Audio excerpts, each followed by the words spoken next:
आज मी तुम्हाला फक्त 1 वाटी तांदळाच्या पिठापासून छान असं मऊ लुसलुशीत नरम सॉफ्ट असं हे घावन बनवून दाखवणार आहे। महाराष्ट्रामध्ये पारंपरिक असं ही पद्धतीने मी तुम्हाला घावनची रेसिपी दाखवणार आहे। खूप भारी लागतं, खाता वेळेस इतकं छान नरम सॉफ्ट लागतं की इडली डोसे तुम्ही विसरून जाताल। तिकडे बघू शकता सोबत खोबऱ्याची चटणी आहे। तर चला बघू याला लागणारं साहित्य, बनवायची कृती। इकडे मी 1 वाटी तांदळाचं पीठ घेतलंय। 1 वाटी तांदळाचं पीठ घेतलं की आपल्याला याच्यामध्ये 2 वाट्या पाणी टाकायचे। हे प्रमाण लक्षात असू द्या। ह्याच वाटीने मी पीठ घेतले, त्यामुळे ह्याच वाटीने मी 2 वाट्या पाणी घेणार आहे। आणि सुरुवातीची 1 वाटी जी आहे ना ती थोडं थोडं पाणी टाकायचं आणि मिक्स करायचं। एकदम पाणी नाही टाकायचं, कारण तांदळाच्या पिठामध्ये ना चिकटपणा असतो, त्यामुळं थोडं थोडं याला हलक्या हाताने मिक्स करवत पूर्णपणे 2 वाट्या पाणी आपण याच्यामध्ये टाकणार आहोत। इकडे बघू शकता जोपर्यंत हा बॅटर अगदी पातळ रणी होत नाही ना तोपर्यंत याला मिक्स करवत राहायचं। इकडे बघू शकता याचं टेक्स्चर। आपण याच्यामध्ये इनो वगैरे काही टाकायचं नाही, फक्त चवीनुसार थोडंसं मीठ टाकायला लागतं। खूप सोपी पद्धत आहे, खूप छान लागतात खाता वेळेस। बाहेरून असे इडली डोसे आणण्यापेक्षा ना हे घरच्या घरी फक्त 1 वाटी तांदळाच्या पिठापासून तुम्ही हे बनवू शकता। तर आता छान मिक्स झालेला थोडा वेळ देते। याच्यामध्ये चवीनुसार मीठ टाकून घेतले, बस। याच्या व्यतिरिक्त आपल्याला काहीच वापरायचं नाही। सकाळच्या नाश्त्यासाठी तुम्ही इतका सोप्या पद्धतीने झटकीपट हा नाश्ता बनवू शकतात ना। ते हे बघू शकता मस्त झालेला आहे मिक्स। त्याला मी झाकण ठेवते आणि 5 मिनटं वेळ देते। 5 मिनटं झाल्याच्या नंतर बघू शकता याचा टेक्स्चर किती छान असं झाला आहे। याच्यामध्ये थिकनेसपणा थोडा वाढला आहे।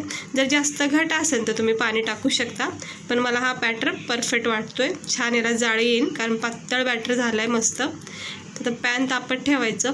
जर तुम्हाला आवडत असेल तर तेल तुम्ही इथे वापरू शकता। मी थोडंसं किंचित, तुम्ही नीट बघा, थोडंसं तेल टाकले 2-4 थेंब, आणि असं वाटीच्या साहाय्याने किंवा असं गोलाकार चमच्याच्या साहाय्याने याला असं पसरून घ्यायचं हलक्या हाताने।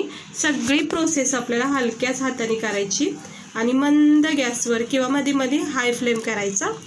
तर तुम्ही बघू शकता टाकल्या क्षणी अगदी अर्धा सेकंडमध्येच जाळी छानपैकी तयार झालेली आहे आणि सुंदर असा आपला हा तांदळाच्या पिठाचा घावन तयार झालेला आहे।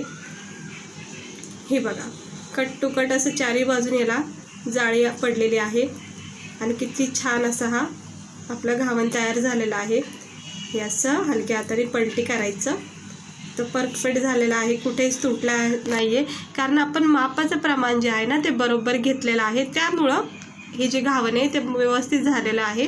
काहीच याच्यामध्ये आपण तुम्ही बघितलं काहीच साहित्य लागत नाही, झटकीपट असा नरम लुसलुशीत असा हा घावन तयार होतो तांदळाच्या पिठापासून। तर आता मी दुसरा पण बॅटर टाकून घेते। हे बघा आता मी याच्यावर दुसरा चमच्याच्या साहाय्याने टाकते। सुरुवातीचा मी वाटीच्या साहाय्याने तुम्हाला दाखवलेला आहे। चमच्याच्या साहाय्याने सुद्धा असं हलक्या हाताने कडीकडीने असं घुमवत राहायचं, जसं आपण डोसा वगैरे करतो तसं सेम प्रोसेस आहे। फक्त कसं डोश्याला तांदळ वाटण वगैरे करून घेतो, पण हे आपण पिठापासून बनवतो, बस एवढाच फरक आहे। नाहीतर हा एक डोशाचाच प्रकार आहे। हे बघा किती छान अशी याला जाळी तयार झालेली आहे आणि जाळीदार असे डोसा बोला किंवा अशी घावन म्हणा खूप छान लागतात। ते बघा लगेच हलक्या हाताने याला अलगद उचलून काढायचं। चमच्याच्या साहाय्याने जमलं तर त्याने तुम्ही करू शकता, मला हाताने सोपं जातं त्यामुळं मी गॅस स्लो करून हाताने असं उचलून पलटी केलेला आहे। तर छान सुंदर असा आपला हा घावन तयार झालेला आहे, तांदळाच्या पिठापासून मस्त झालेला आहे। हे असं थोडंसं प्रेस करायचं आणि मग काढून घ्यायचं। हे बघा आता चांगला शेक भेटलेला आहे। जास्त कडक काही भाजायचं नाही, कारण आपल्याला हा पेपर डोसा नाही करायचा, नरम सॉफ्ट असा लुसलुशीत पाहिजे आपल्याला खाण्यासाठी। तर आता बाकीचे मी करून घेते। हे बघा तिसरासुद्धा बॅटर टाकलेला आहे आणि तयार झालेलं घावन तुम्ही बघू शकतात। हे असं चाकूच्या कडेने असं बघायचं, चिटकत असेल तर नाही, कारण थोडा वेळ द्यायचा, आणि जर सुटत असेल तर मग लगेच पलटी करू शकता। हे बघा हे असं लगेच मग पलटी होतं। झालेला आहे तयार छानपैकी सुंदर असा हा तांदळाच्या पिठाचं घावन तयार झालं आहे। आता मी सगळे करून घेते आणि एका प्लेटमध्ये तुम्हाला दाखवते। तर बघू शकता 1 वाटी तांदळाच्या पिठापासून किती सारे असे घावन तयार झालेले आहेत। तर मस्त वाटतं, ते पाहता क्षणी खायचं मन झालेलं आहे. आणि तुम्ही याचा नरमपणा बघू शकता, याच्यावर आलेली जाळी तुम्ही बघू शकता. हे बघा, मी तुम्हाला क्लोज करून दाखवते, जवळून दाखवते. हे बघू शकता, परफेक्ट अशी जाळी झाली आणि छान असा झालेला आहे. हे बघा, कुठेही तुटत नाही, कुठेही याचे तुकडे होत नाही आहेत. मस्त झाला आहे, परफेक्ट नरम आणि सॉफ्ट असा लुसलुशीत, म्हणजे खाता क्षणी मेल्ट होणारा इतका भारी असा हा तांदळाच्या पिठाचा घावन तयार झाला आहे. सकाळच्या नाश्त्यामध्ये ना तुम्ही हे 2-4 जरी खाल्ले ना तर खूप मस्त आहे. सोबत खोबऱ्याची चटणी किंवा सांबर वगैरे जे पण तुम्हाला आवडेल, बटाट्याची भाजी वगैरे खूप मस्त लागतं. तांदूळ भिजत ठेवण्यापेक्षा, वाटण करण्यापेक्षा ही खूप सोपी पद्धत आहे, सिंपल पद्धत आहे. फक्त 1 वाटी तांदळाच्या पिठापासून. तर ही खोबऱ्याची चटणी गरमागरम केलेली आहे. याची रेसिपी माझ्या चॅनलवर तुम्हाला बघायला भेटेल, खोबऱ्याची चटणीची. तर नक्की बघा, कारण आज घावनची रेसिपी केली त्यामुळं मी खोबऱ्याची चटणी बनवलेली आहे सर्वांसाठी. तर मी थोडीशी घेते एका वाटीमध्ये काढून. सोबत तुम्ही बटाट्याची चटणी, सांबर वगैरे घेऊन सर्व करू शकता. तर बघा किती मस्त झालं आपलं हे प्लेट तयार. आणि भूक मिटते एका टायमाची, इतका छान हा लागतो.